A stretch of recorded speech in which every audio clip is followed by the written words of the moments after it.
Hey, it's Ash the vegan neuropsychologist, and I'm back with another video about minimalism because I realized it's been a while since I've spoken about this topic, and my family and I have actually downsized. We've moved from a house into an apartment.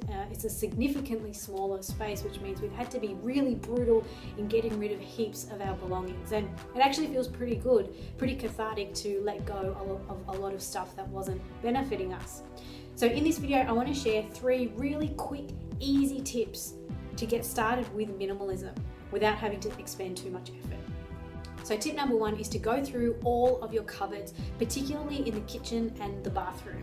It's amazing how much stuff we accumulate that ends up going bad, going out of date, expiring, and we just hang on to it because we've never gotten around to chucking it out. So for example, I used to wear makeup. I don't anymore, but I had held on to all of my makeup, and you know, that stuff doesn't last forever.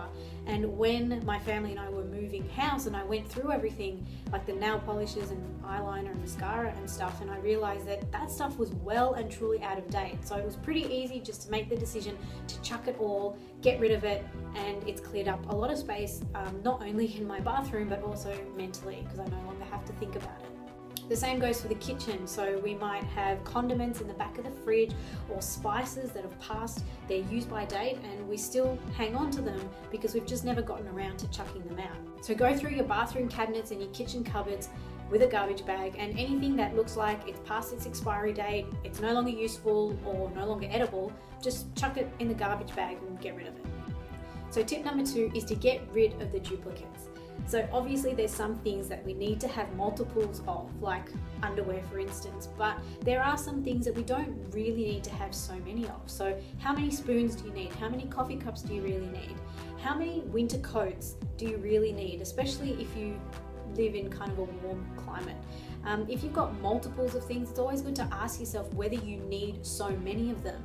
And if you don't, then you can sell or donate what you don't need. So for us, for example, we got rid of a lot of our kitchenware when we moved.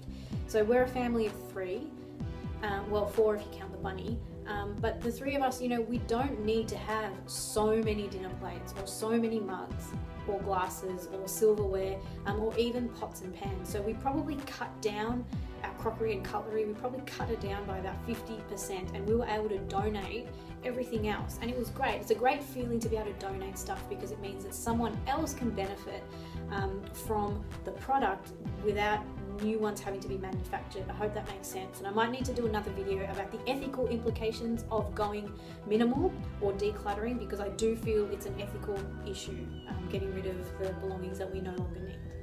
And the third tip, which might sound a little bit strange, it's actually to get rid of the stuff that we don't like. And when we moved house, it really struck me how much stuff we had lying around that not only did we not love, but we didn't even really like it. And I'll give you an example. This is actually what was my first step into decluttering, which then moved into minimalism. So I always liked books by a particular author, and I had every single one of this author's books. But there was one book of theirs that I didn't like and I actually hated, but I still held on to it. I purchased it and I still held on to it because I liked all the other books, and it was kind of like I had a collection going, and I thought, why not keep it? But every time I walked past the bookshelf and I saw that book, and it reminded me of how much I didn't like it.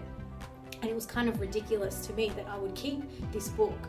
All it did was remind me that I didn't like it. I had no intention of reading it ever again. And so I ended up getting rid of that book, and that was sort of the segue into getting rid of probably 80% of the rest of my belongings. So have a look through your home, and if there are things that you have held onto just because, maybe ask yourself if you really need to do that.